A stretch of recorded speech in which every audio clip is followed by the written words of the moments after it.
Sifatul mukminin yang pertama amanu billah, beriman kepada Allah dengan rububiyatullah, mengimani kemaha penciptanya Allah. Jadi Allah yang menciptakan, Allah yang menghidupkan, Allah yang memberi rizki, Allah yang mematikan, dan Allah yang menghidupkan.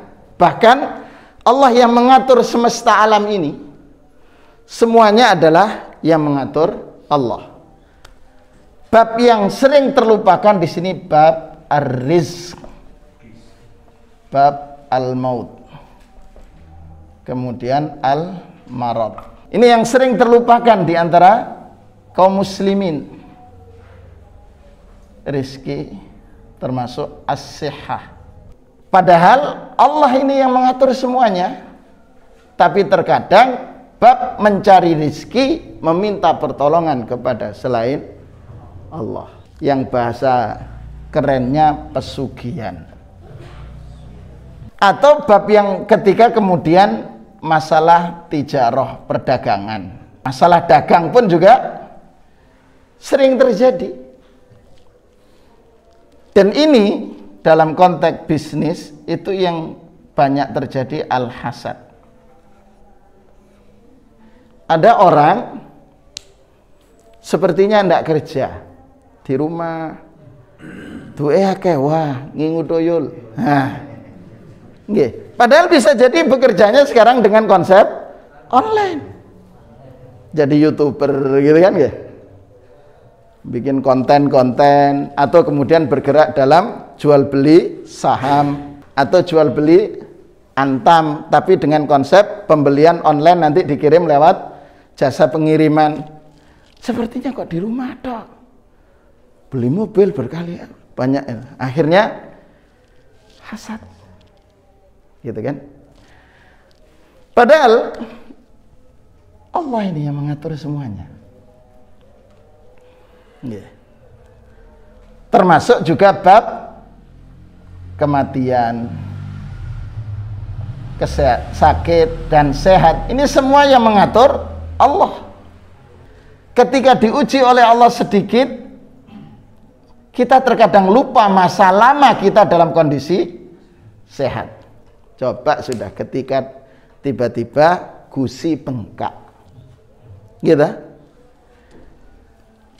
tidak bisa makan sate, rawon tidak bisa, rujak cingur tidak bisa, hanya minum susu sama roti, itu pun rotinya dimasukkan dicelup, disedot gitu.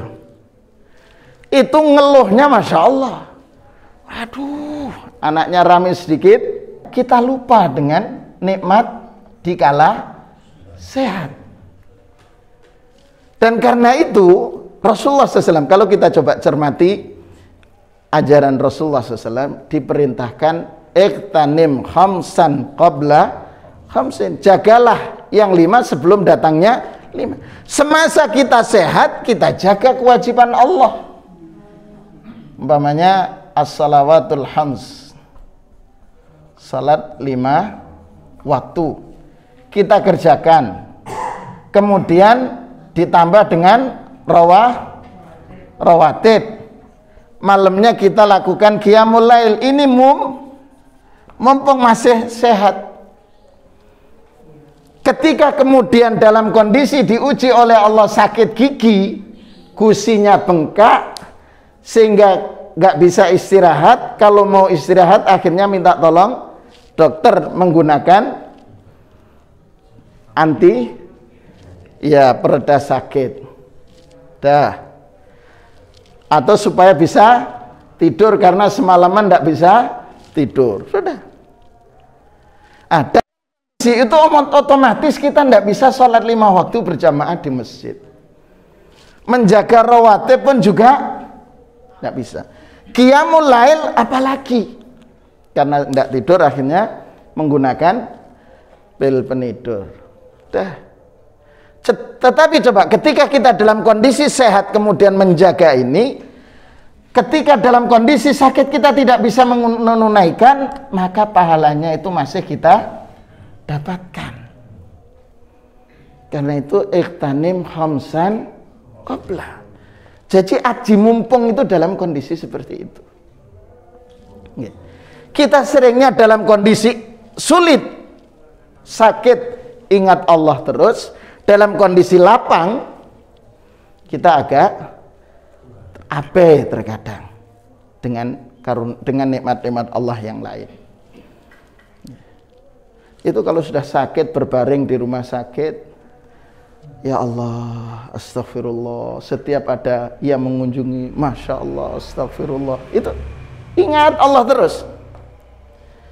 Giliran sudah sehat, udah malam-malam jam, itulah manusia.